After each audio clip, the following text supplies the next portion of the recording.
warahmatullahi wabarakatuh. Waalaikumsalam warahmatullahi wabarakatuh. Alhamdulillah. Wassalatu wassalamu ala sayyidina Rasulillah wa ala alihi wa sahbihi wa man walah wa la hawla wa la quwwata illa billah. Allahumma la sahla illa ma ja'altahu sahla wa anta taj'alu as-sa'ba aw al-hazna idza syi'ta sahla. Bi rahmatika ya arhamar rahimin, bi rahmatika ya arhamar rahimin. Ya rahmatika ya arhamar rahimin. Walhamdulillahi rabbil alamin. Qala al-musannif rahimahullah wa nafa'ana bihi wa bi ulumi sayyidis salihin fid darin amin.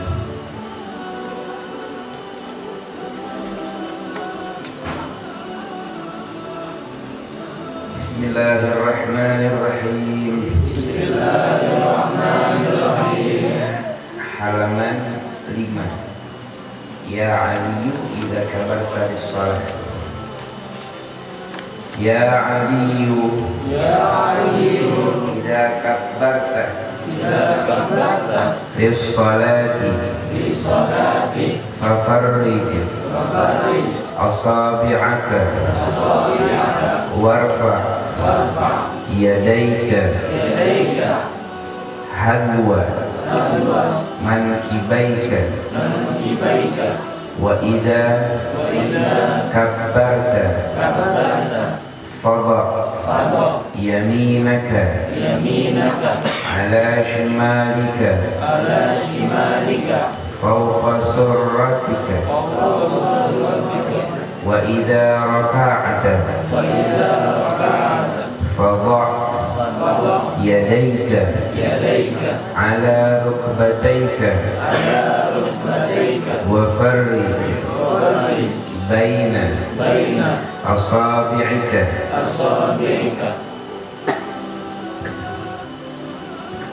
Ya Ali,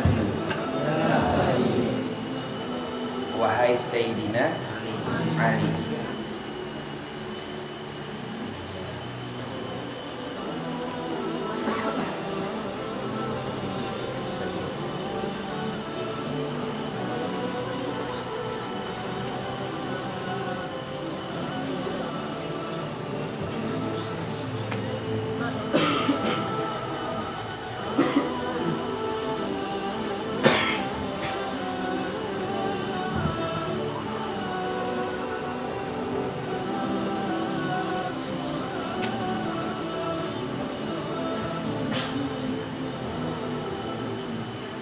Nasihat Rasul Shallallahu Alaihi Wasallam kepada Sayyidina Ali di halaman 5 berkenaan tentang sifat-sifat sholat.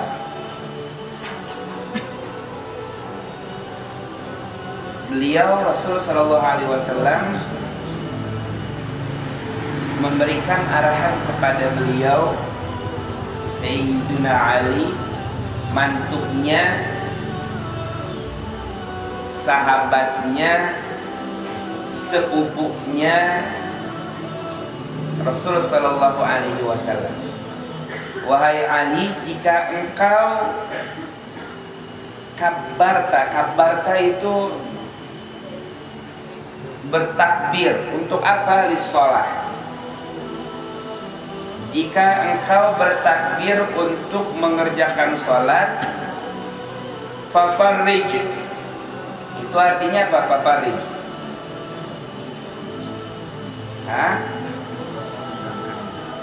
Apa artinya fafarrij?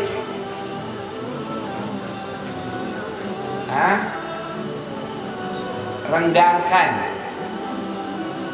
Halaman 5 di paling atas.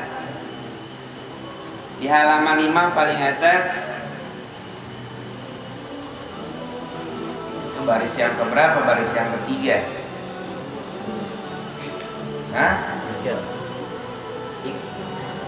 Fafarrij, maka renggangkan asabi'aka, jari jemarimu, dan angkat kedua tanganmu, hadwa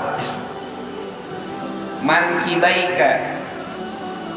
Hadwa itu ya sejajar berhadapan, mankibaika kedua pundakmu.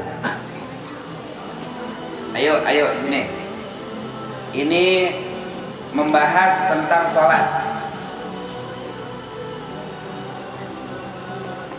Allahu Akbar.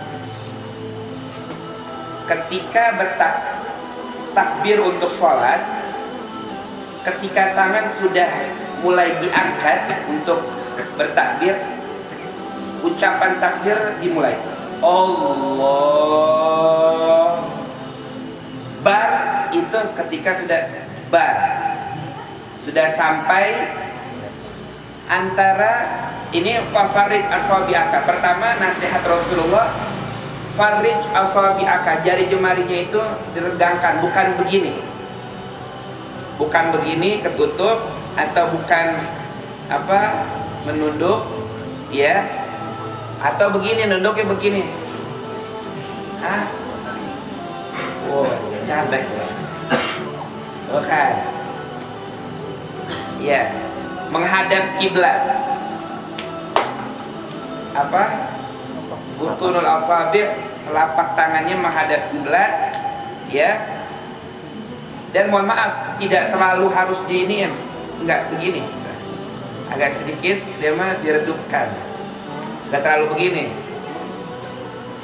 Ya. Direnggangkan, bukan ketutup begini. Bukan ketutup begini nih. Renggangkan. Ya. Allahu Akbar. Kan harus sesuai dengan apa, daun telinga dan pundak sejajar. Jangan antum bahasa kita tuh ini apa pengen sampai sesuai dengan sunnah. Ini kan sunnah ya, ini sunnah ya, didempetin sama telinganya. Wah, ada nggak orang salat begitu? Ada. Begini nih.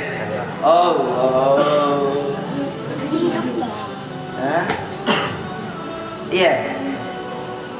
Sekedar dia mengira-ngira bahwa dia sudah apa sejajar. Ya, apa jempol ya tangannya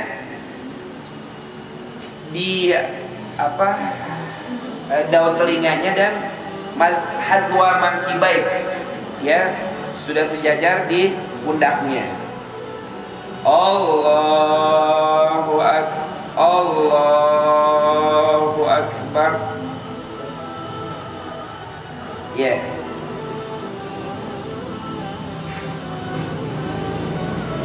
Kalau Allahu Akbar gimana? Kalau untuk wanita ya disunahkan bukan begini, agak sedikit dirapatkan. Begitu juga ketika sujud, bukan begini nih. Wah, ini bukan sunnah ya. Sunnahnya untuk wanita ada sunnah tersendiri, untuk yang laki-laki ada sunnah tersendiri. Ya. Jadi kalau laki-laki ya nanti apa cara sujudnya dia harus direnggangkan ya kedua tangannya. Kalau wanita sunnah dirapatkan begitu. Paham ya?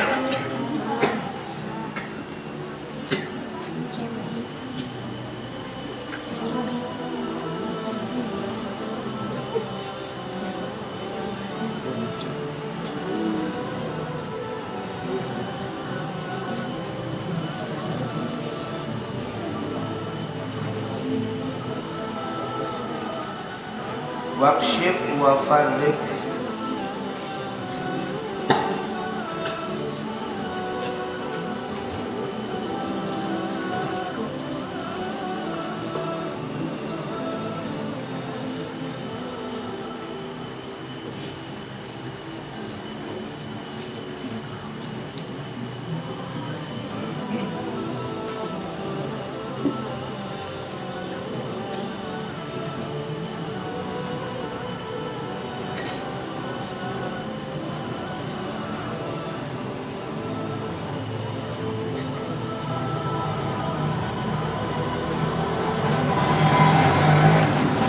Mengangkat kedua tangan dalam sholat disunahkan pertama ketika takbir.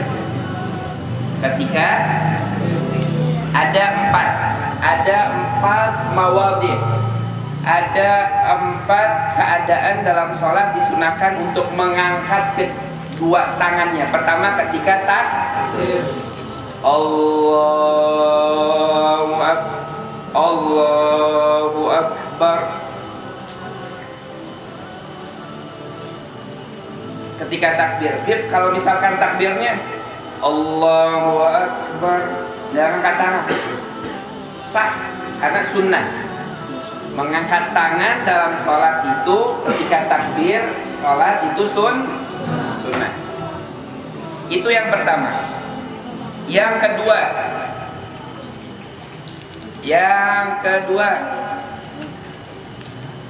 indar ruku fayabda'ur raf'a bibtida'i takbir. Ketika ingin ruku,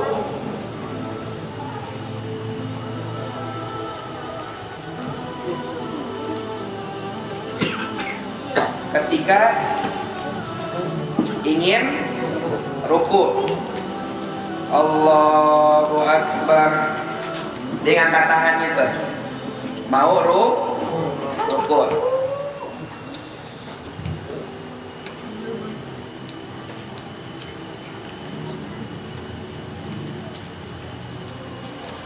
Fayabda'ur raf'a bibtida'i takbir. Faida hadza kaffaru mankibaihi in halama dan at-takbir ila istiqrar ruku'.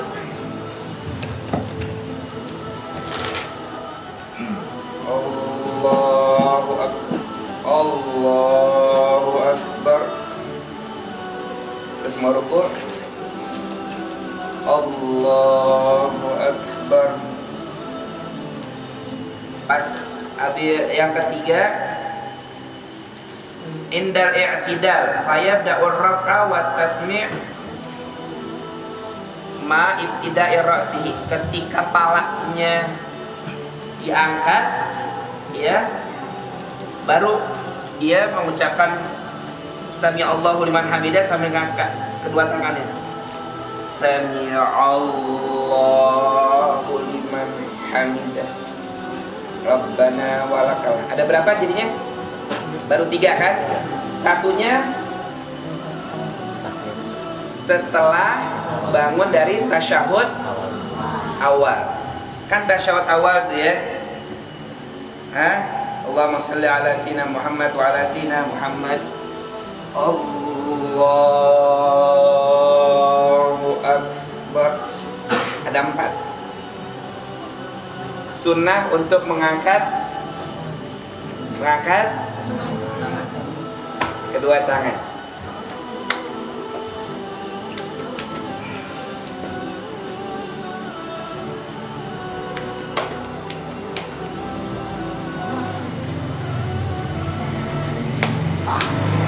Oh, ingat,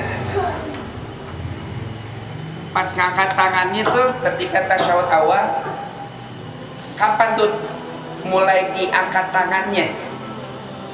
Apa Allah, ya Allah.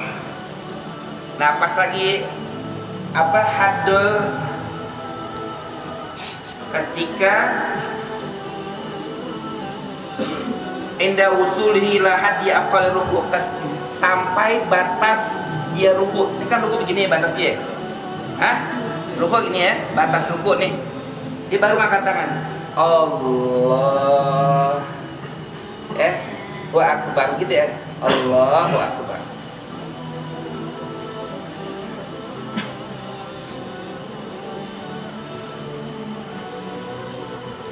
Idan tasaba. Jadi ada 4.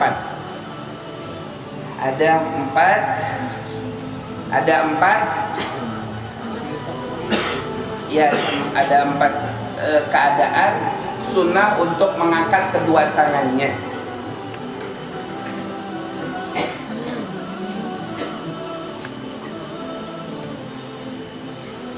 ketika i'tidal, ya kan tadi habis ruku Sami'allahu liman hamidah. Ketika i'tidal ra'si, ketika ngangkat palanya kan begini nih, ya. Ketika ngangkat palanya baru dia tuh mengucapkan Sami'allah wa yamudduhu ila ayan tasiba. Sami'allahu liman hamidah.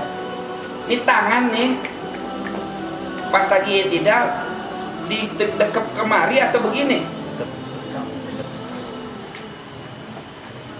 Nah, ini kita lagi bicara sunnah. Kita lagi bicara sunnah. Fa'idan tasobah arsala yadeh. Kalau sudah sampai dia berdiri tegak, liman hamidah, udah dijatuhkan tangannya, nggak didekap lagi. Kalau di Sami'allahu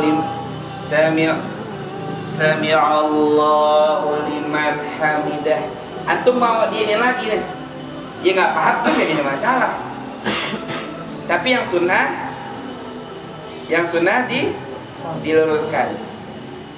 Ketika hal ini kita tanya kepada guru kita, ada sebagian al-musalli, mereka yang sholat, mereka dekap kembali. Kenapa?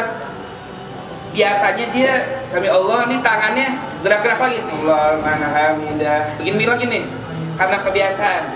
Nah dia segera dekap lagi, ya.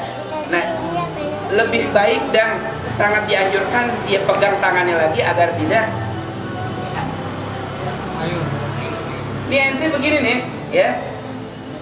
Allah liman hamidah, 1, 2, 3, batal deh. Batal. Tinggal nggak sadar, 1, 2, 3, batal. Apalagi gerakannya lebih parah. Ini saking wah semangat di sholat ini. Sami'allahu liman hamidah. Baru satu gerakan, hati satu gerakan batal.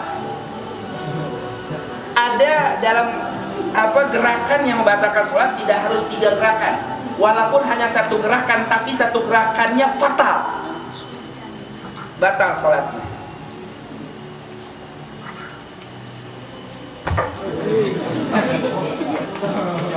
Batal. Berapa gerakan? 1. Kaki tidak senang aja. Ya, ganti lagi ya. Paham ya? Terus selanjutnya nih, sebenarnya Habib pengen bahas tentang, tapi inget nih. Ini berkenaan tentang sunnah. Sunnah menurut mazhab Imam Syafi'i, dan bahkan dalam pembahasan kita ini ada khilaf antara Imam Ibn Hajar dan Imam Romli, 2 imam dalam mazhab Imam Syafi'i yang saling berargumentasi dalil dan rujukan sunnah.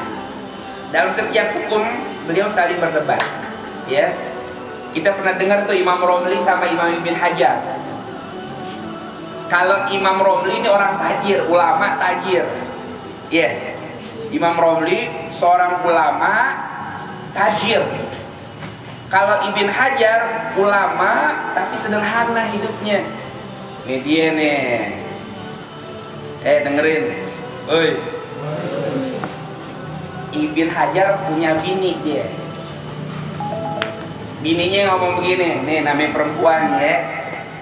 Dia harus sabar dalam keadaan apapun. Ya. Nabi Adam alaihissalam, ya. Dia tidak ingin memakan buah khuldi, tapi bujukan dan rayuan.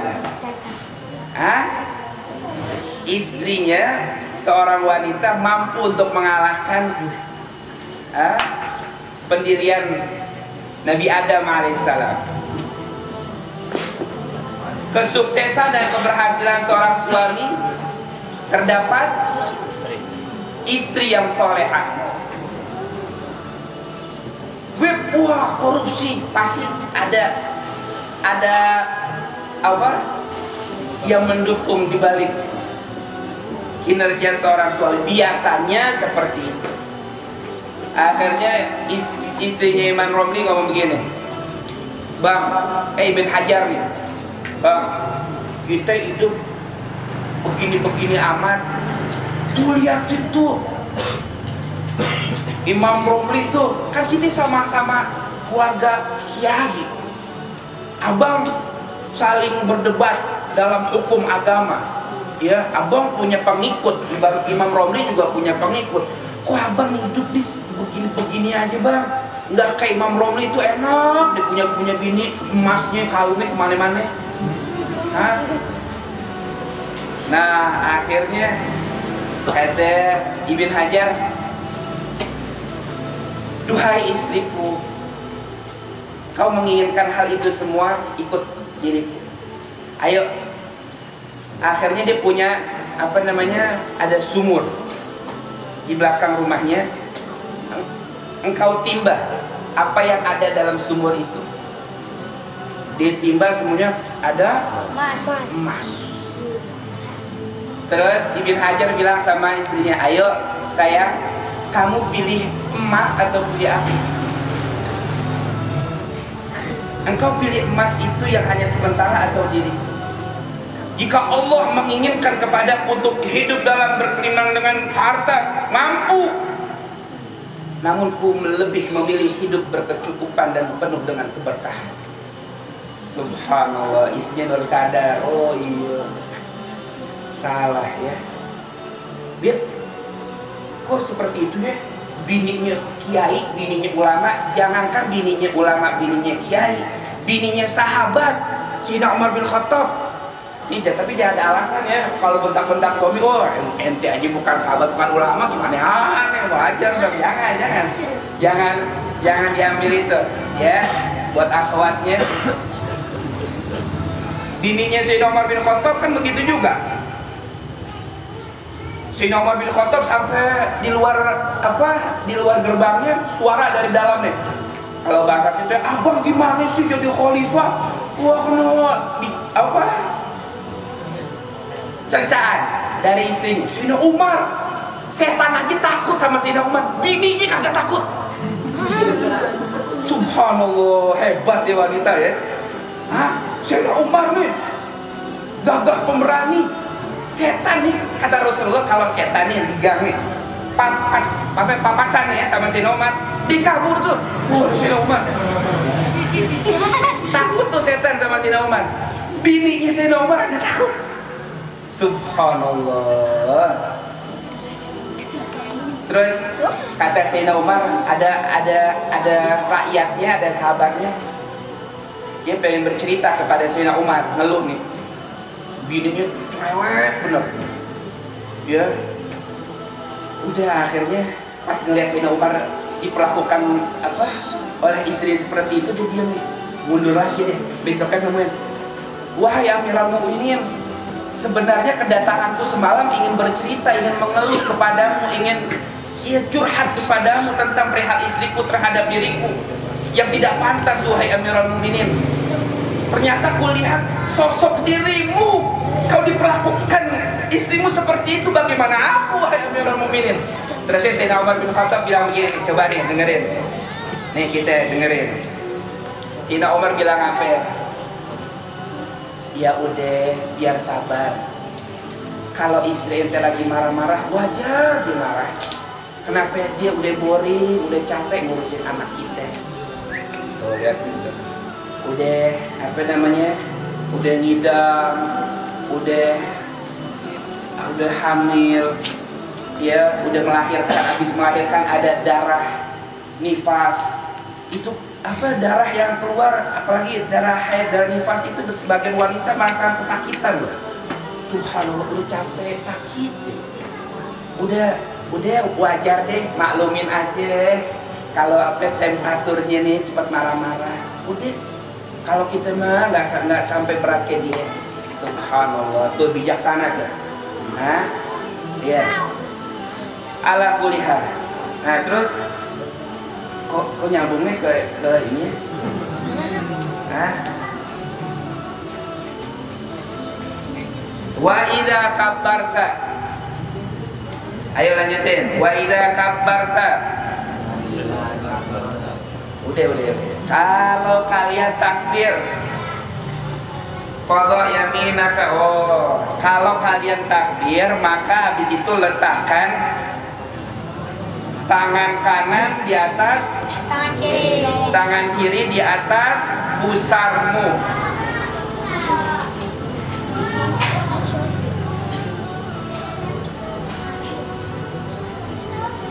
Letakkan tangan kanan ma'a asabi'iha bersama jari jemarinya ala ku'il aisar, di atas ini ku nih. Ini dalam ilmu fikih tulang tangan itu ada bahasanya loh. Tadi Habib ingin sempat cari di mbah Google nih di ilmu kedokteran. Ada nggak tuh bahasa ilmu kedokteran tentang tulang tangan? Ada berapa? Di dalam kitab fikih tulang tangan itu ada macam-macam. Kalau tulang yang sejajar sama jempol nih, ini kan jempol nih. Di sini ada tulang ya? Ada tulang ya? Ada tulang ya? Ini namanya kur.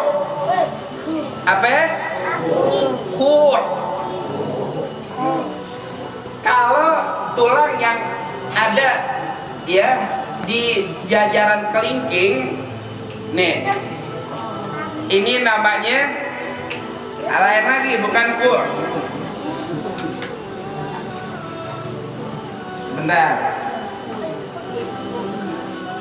Ini namanya kursur. Apa?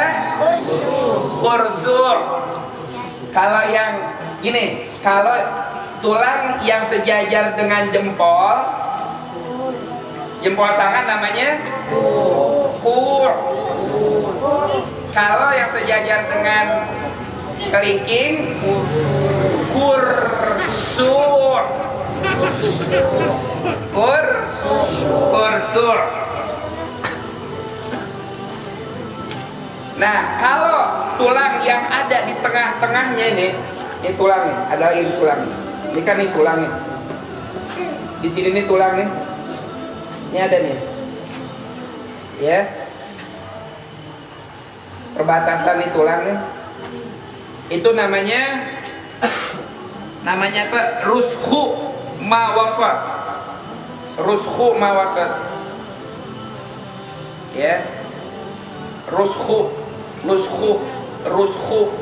tulang yang ada di tengah nih perbatasannya. Rushu.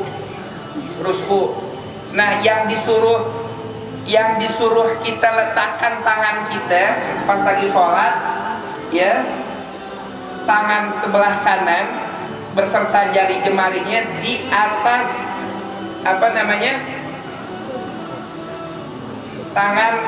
tangan sebelah kiri, dan ini ku-nya itu ada di genggaman jempol kita. Tuh. Sebenarnya begini.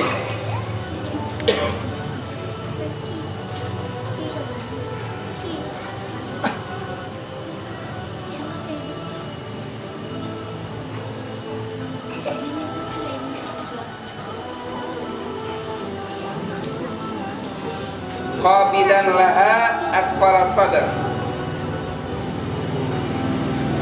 Nih. Udah dia letakkan yadul yumna ma'a asabi'iha ala ku'il yusra. Ini seperti ini. Meletakkannya seperti ini. Iya. Meletakkannya seperti ini. Tuh. Dan perbedaan antara Imam Ramli dan Imam Ibnu Hajar, ya, di antara keduanya mengatakan seperti ini diletakkan. tanpa telunjuknya itu dikeluarkan. Namun pendapat Imam Ibn Hajar dikeluarkan tangan telunjuknya seperti ini. Tuh. Menurut Imam Romli nggak usah dikeluarkan seperti ini. Paham ya? Tuh. Bukan begini nih, bukan begini nih. Bukan begini. Tuh. Qabidon. Qabidon itu ditekap. Ditekapnya itu di sini nih, di tulangnya itu. Tuh, di tulangnya itu, bukan di sini. Atau bukan di sini. Di sini. Tuh. Bukannya di sini. Ya. Ini kita bicara sunnah. Kalau antum ntar lihat besok Jumat, ya, ada yang nggak seperti kita pelajari, ya dia tidak salah, sholatnya sah, ya, namun meninggalkan sunnah. Wah, salah. Batal. Wah, baru kemarin belajarin udah, ya, jangan gitu. Apalagi wah, ente salah. Terus naruhnya asfala sadar, di bawah asfala sadar ini dada, ya, di bawah dadanya fauqa surrah di sini, di atas pusar.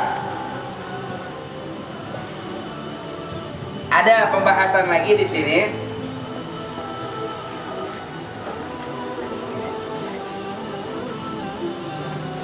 Wa yumiluha ilal yasar fauqal qalbi.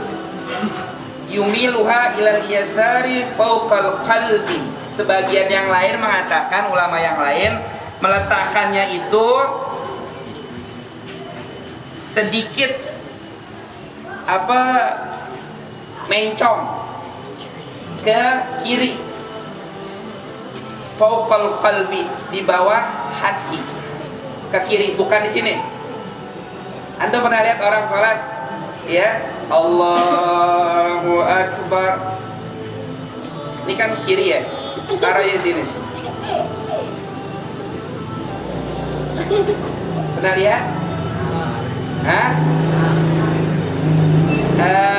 Kami sering melihat ini yang dilakukan oleh Habib Zain bin Smir, ya, sama Habib Umar bin Hafid. Beliau meletakkan seperti ini, ya.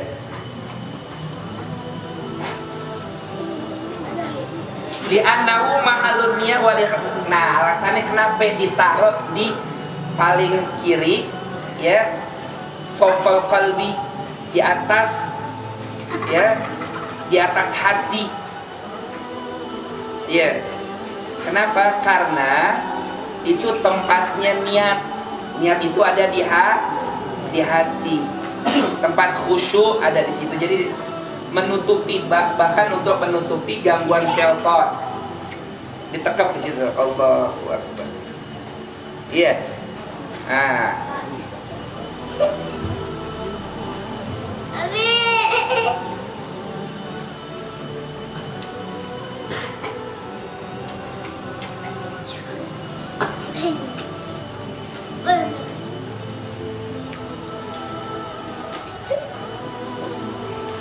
Untuk wanita, ya, kan tadi kan diletakkan di mana? Di atas pusarnya, ya. Untuk seorang wanita lebih diangkat di atas dadanya. Tapi Habib nggak tahu tuh kenapa ada sebagian orang sholat udah kayak perempuan. Allah.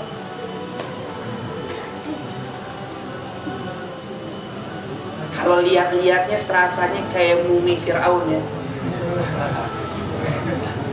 Nggak tahu, wallahu a'lam bishawab. Wallahu a'lam bishawab. Ini bicara tentang sunnah. Wallahu a'lam bishawab, ya. Sunnah dari mazhab imam yang mana? Wallahu a'lam bishawab. Allahu Akbar. Begini, naruh naruh tangannya aja begini, nggak di dekat begini. Allahu a'lam bishawab.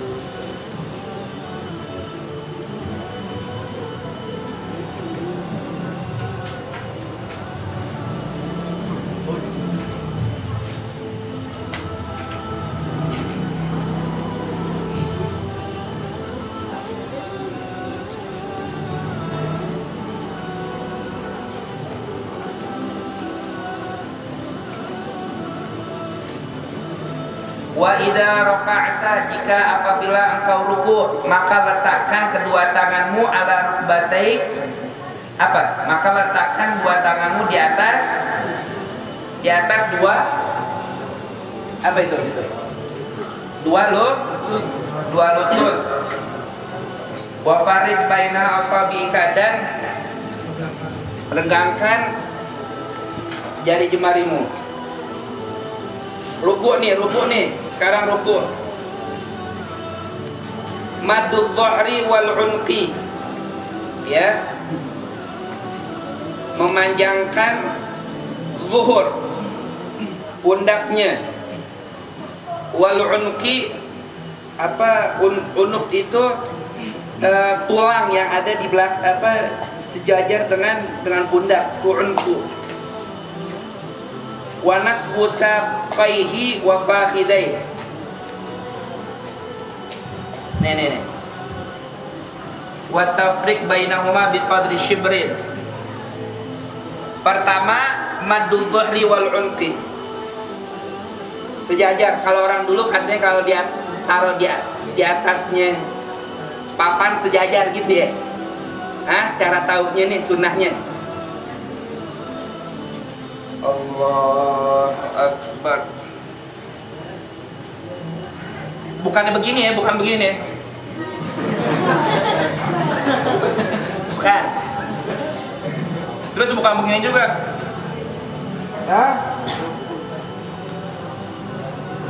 Maddu dhahri wal unqi. Ya. Sejajar tuh dia. Bib, ada ngelihat orang sholatnya begini doang nih. Allah, sampai segini doang nih. Iya nggak apa-apa, itu orang sakit, encok apa gitu, nggak apa-apa, orang tua nggak apa-apa. Ya. Terus wanas busaqaihi wa fakhidai. Ini nih apa namanya? Saqai. Apa sih namanya nih? Ya, betisnya sama pahanya itu harus lurus. Bukan begini nih. Dia harus tuh lurus gitu tuh. Allahu Akbar. Ya. Terus wa tafriq bainahuma biqadri shibrin. Ini di antara dua paha harus shibir ini segini nih. Dekat. Nggak boleh mepet ini. Iya. Dan juga nggak boleh juga.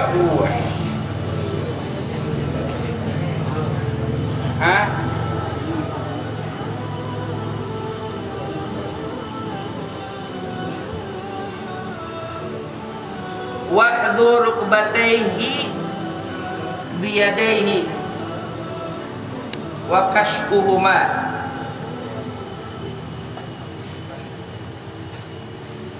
Ya, harus terbuka dia. Dia harus terbuka ini.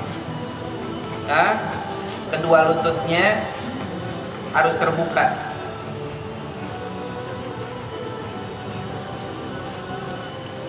Wa tafriqul asabi'. Ini kedua tangannya ini bukan begini, bukan nutup. Bukannya begini, tapi dibuka. Tuh, bukan begini nih. Tapi kebuka. Iya, bukan begini. Bukan begini nih, tapi begini nih. Kan makanya di situ wa farid baina asabiika, direnggangkan.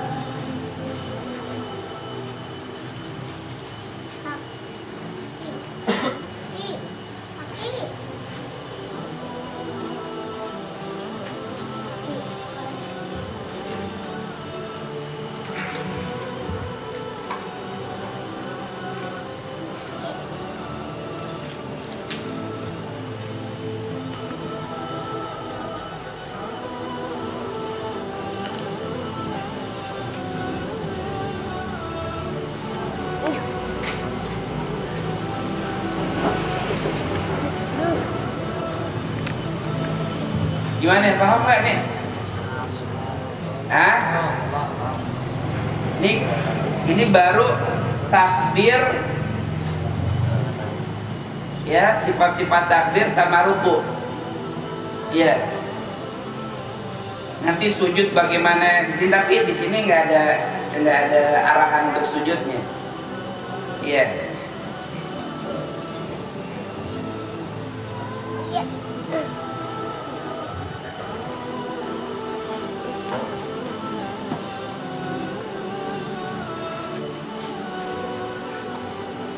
Kalau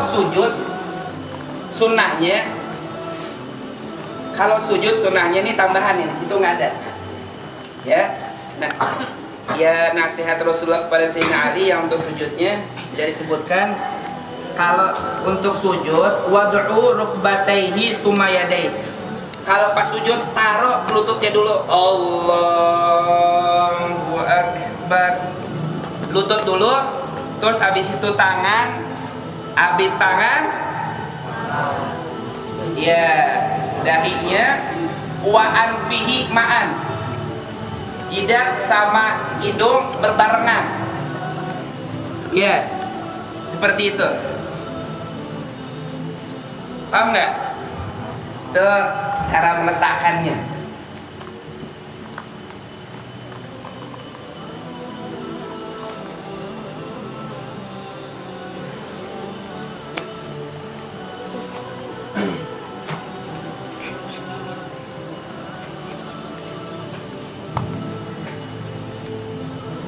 Ya Allah,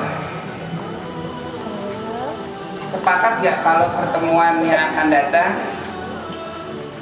ya, ini kan lanjutannya, ya Aliyu asfir bisubhi, ya, wahai Ali, lakukanlah apa?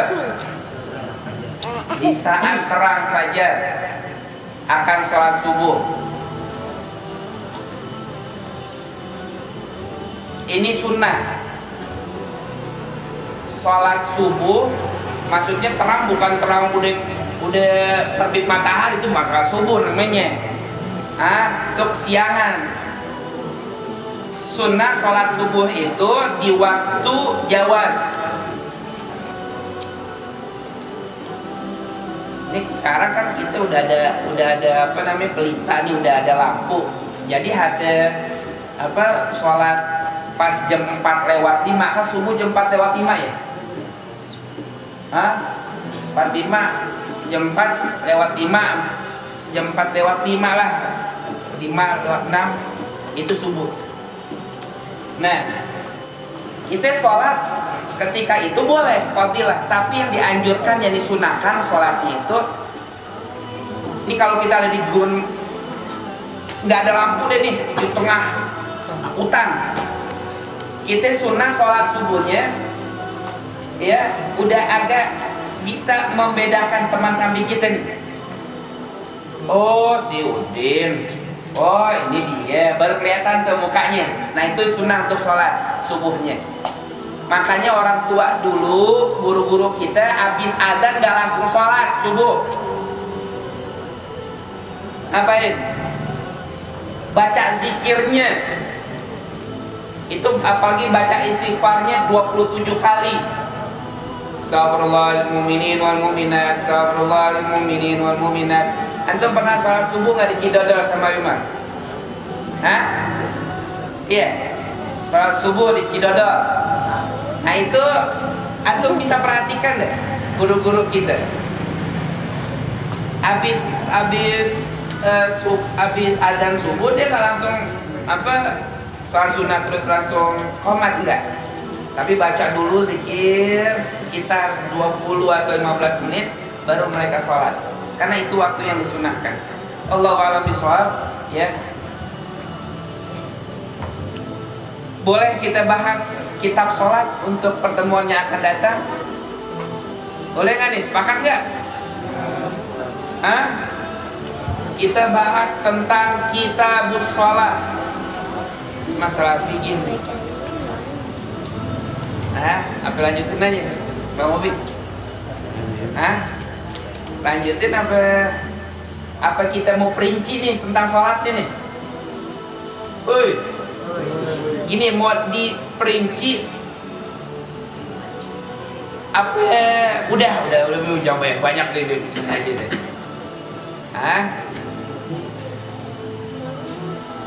Gimana? Kalau mau diperinci sih emang kita ketemunya sebulan sekali ya. Sebulan sekali. Ya baru ngelanjutin yang baris yang nasihat lanjutannya. Entar Ramadan baru. Ya udah, insyaallah apa gini deh, nanti kalau ada kita lanjutin nanti